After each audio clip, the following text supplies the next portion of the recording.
Bonjour et bienvenue pour notre point du jour.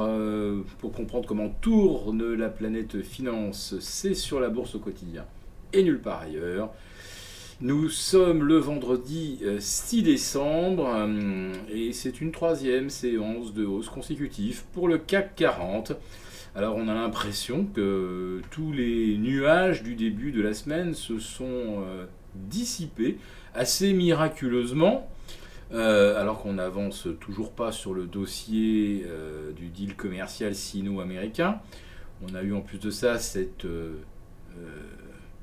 nouvelle provocation de Trump, ce sujet de fâcherie qui est le décret condamnant l'oppression des minorités musulmanes ouïghours en Chine.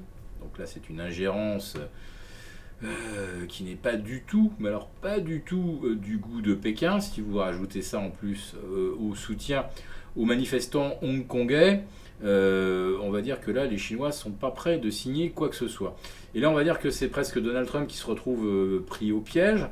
Parce que s'il monte les tarifs douaniers le 15 décembre prochain, c'est lui qui passera pour l'agresseur. Parce qu'on comprendra effectivement qu'après les décrets pro-Hong Kong et pro-Ouïghour, Pékin ne va pas vouloir faire de concessions.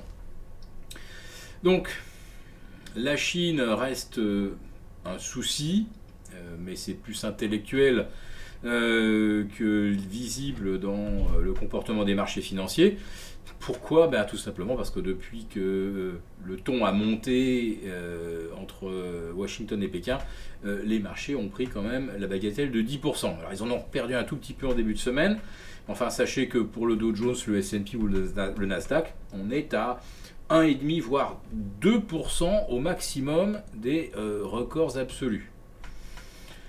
Donc, le dossier sino-américain, on n'a pas encore pris en compte l'impact négatif que ça pourrait avoir réellement sur la croissance occidentale. Alors ça en a certainement une, puisqu'on a vu ce matin à nouveau de mauvais chiffres en Allemagne, une baisse de 1,7% de la production industrielle, alors qu'on attendait au contraire un rebond. Alors symbolique, de plus 0,1 après moins 0,6 au mois de septembre. On a également des chiffres très décevants au Japon, ça on s'y attendait un petit peu, après la hausse de la TVA, début octobre. Et le Japon se voyait aller tout droit vers un quatrième trimestre en récession. Alors comme vous savez, il faut 2 trimestres consécutifs pour avoir une récession. Enfin là, on allait véritablement passer fortement dans le rouge. Et le gouvernement japonais a annoncé hier 120 milliards, ça fait environ 2,5% de points de PIB, qui vont être injectés pour éviter justement qu'on ait ce scénario de basculement du PIB en territoire négatif, ce qui ferait mauvais effet. Ce qui était hélas prévisible. Et là, vous voyez, le gouvernement japonais a réagi très vite, puisque en fait, cette hausse de taux, c'était il y a 2 mois et demi, et ils n'ont pas attendu 3-4 mois pour mettre en place de nouvelles mesures de soutien économique. Alors, ce ne seront pas des travaux publics cette fois-ci, ce ne seront pas des grands travaux d'aménagement, ce ne seront pas des dépenses de santé, ce qui aurait pu pourtant paraître logique pour un pays vieillissant. Non, ça va être pour permettre aux entreprises, des allégements fiscaux, pour permettre aux entreprises de se montrer plus productives.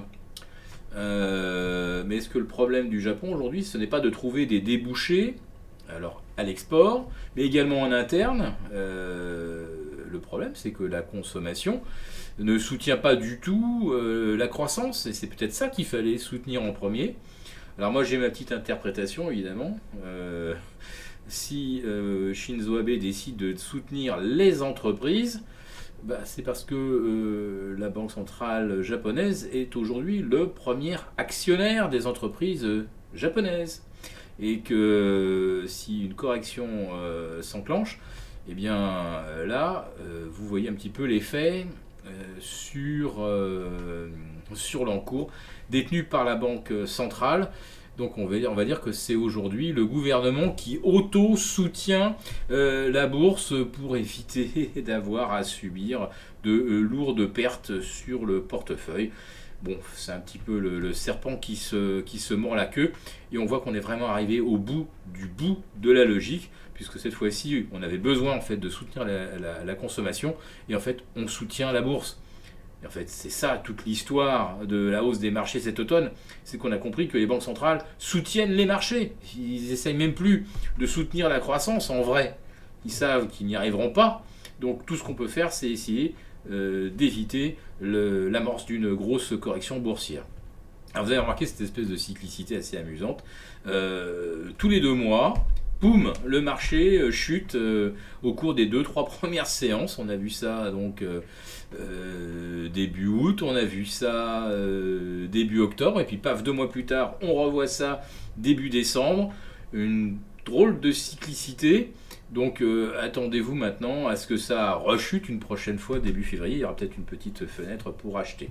Alors, une des questions qui m'a été posée, et à plusieurs reprises d'ailleurs, au cours des lives auxquels ont accès nos abonnés de la lettre confidentielle, c'est: est-ce que le recul actuel, c'est un bon point d'entrée?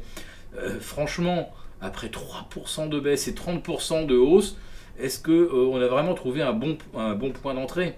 En fait, depuis 10 ans, on n'a eu qu'une seule consolidation de 20%, c'était à l'automne 2018. Depuis, il n'y a jamais eu vraiment de point d'entrée sur le marché. Et il n'y a tellement pas de point d'entrée qu'on voit qu'à chaque fois que ça rebondit, en fait, il n'y a pas de volume. Et chaque fois qu'on bat un nouveau record, il y a encore moins de volume. On n'a jamais vu un marché monter de façon aussi malsaine. Et ça continue. Là, on a une 3e séance de hausse. Il n'y a pas de volume. Il y en avait par contre à la baisse lundi et mardi. Autrement dit, qu'est-ce qui se passe aujourd'hui? Ce sont simplement les vendeurs qui s'abstiennent. Lundi, mardi, ils avaient une bonne raison. Ils y ont été. Mais en face, les acheteurs, ils n'y croient toujours pas. Donc, la remontée du CAC 40 aujourd'hui, est-ce que ça ne serait pas au contraire une opportunité de recouvrir les portefeuilles, de revendre? Bon, ceux qui suivent nos conseils savent qu'on est très très largement couvert, et que le débat aujourd'hui, c'est faut-il ou non prendre des positions offensives à la baisse? Et ça, nous allons peut-être pouvoir y répondre dès le début de la semaine prochaine. Donc, pour ceux qui nous verront en live, on va vraiment revenir sur cette question. Voilà, donc la semaine va s'achever à Paris sur une consolidation de 1%, peut-être moins si les chiffres de l'emploi sont bons cet après-midi. C'est une semaine où les marchés obligataires se seront également dégradés. Et oui, on avait au cours des 9 premiers mois de l'année une hausse parallèle, synchrone, et des marchés d'actions et des marchés obligataires. Et puis là, on voit, et on a surtout vu lundi, des marchés obligataires baisser fortement, franchement, alors que les indices boursiers étaient également en baisse de près de 2%. Donc attention, là aussi, on a peut-être basculé vers autre chose. Si on commence à voir les actions et les obligations baisser en même temps, on verra probablement également le pétrole en faire autant, les matières premières en faire autant. Et quand les banques centrales interviendront pour empêcher que le processus ne devienne une spirale baissière, là, on rentrera de plein pied dans les injections massives.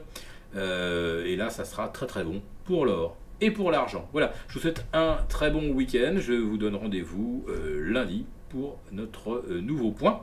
Si cette vidéo vous a plu, évidemment, n'hésitez pas à nous mettre un thumb up pour participer au live. Donc, abonnez-vous à la lettre confidentielle. Franchement, c'est pour un coût vraiment très très modique. Je crois que vous avez accès à un des services les plus interactifs et les plus performants.